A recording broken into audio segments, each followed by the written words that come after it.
सहारा enterprises तुमच्या स्वप्नातली गाडी आता कमी किमतीत। इचलकरंजी शहरालगत असलेल्या कबनूर चंदूर रोडवर कोन्नूर पार्कमधल्या सहारा एंटरप्राइजेस इथं पश्चिम महाराष्ट्रातली विविध बँका आणि फायनान्स कंपन्यांनी जप्त केलेल्या जुन्या दुचाकी आणि चारचाकी गाड्यांची विक्री केली जाते।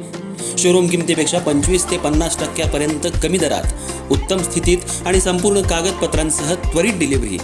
दुचाकी 20,000 पासून पुढे तर चारचाकी 50,000 पासून पुढे। आपल्या पसंतीची कार किंवा बाईक आता अगदी परवडणाऱ्या दरात घेऊन जा। विश्वास, पारदर्शक व्यवहार आणि उत्तम सेवा हेच आमचं वैशिष्ट्य। पत्ता Konnur park, Kabnur Chandur road, Ichalkaranji. Proprietor Rajubhai आजगर।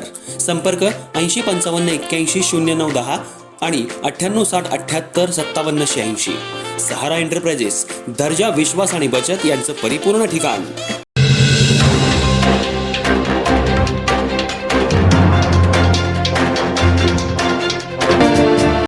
Ichalkaranji शहरासह कोकण, कोल्हापूर, सांगली, सातारा या जिल्ह्यांमध्ये मुसळधार पाऊस पडत असल्यामुळे कृष्णा आणि पंचगंगा नदीच्या पाणी पातळीत झपाट्यानं वाढ होऊ लागली आहे।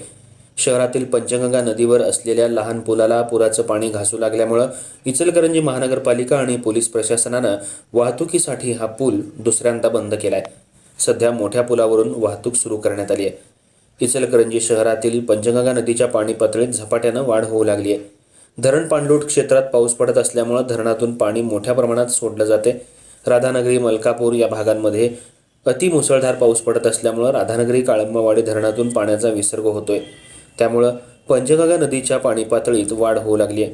राधानगरी धरण सध्या सुमारे 85% भरलं असून राधानगरी धरणातून नदीपात्रात पाणी सोडलं जात आहे। या अनुषंगानं कर्नाटक आणि महाराष्ट्राला जोडणारा पंचगंगा नदीवरील लहान पूल इचलकरंजी महानगरपालिका आपत्ती व्यवस्थापनानं वाहतुकीसाठी दुसऱ्यांदा बंद केला आला असल्याची माहिती दिली। तसंच पुलाला खाली पाणी घासू लागल्यामुळे महापालिका आणि पोलीस प्रशासनानं हा निर्णय घेतला आहे। सध्या इचलकरंजी पंचगंगा नदीची सध्या पाणी पातळी 55.6 इंच इतकी आहे, तर इशारा पातळी 68 इंच आहे। आपत्ती व्यवस्थापनाकडून पूरग्रस्त नागरिकांना सूचनाही देण्यात येत आहेत।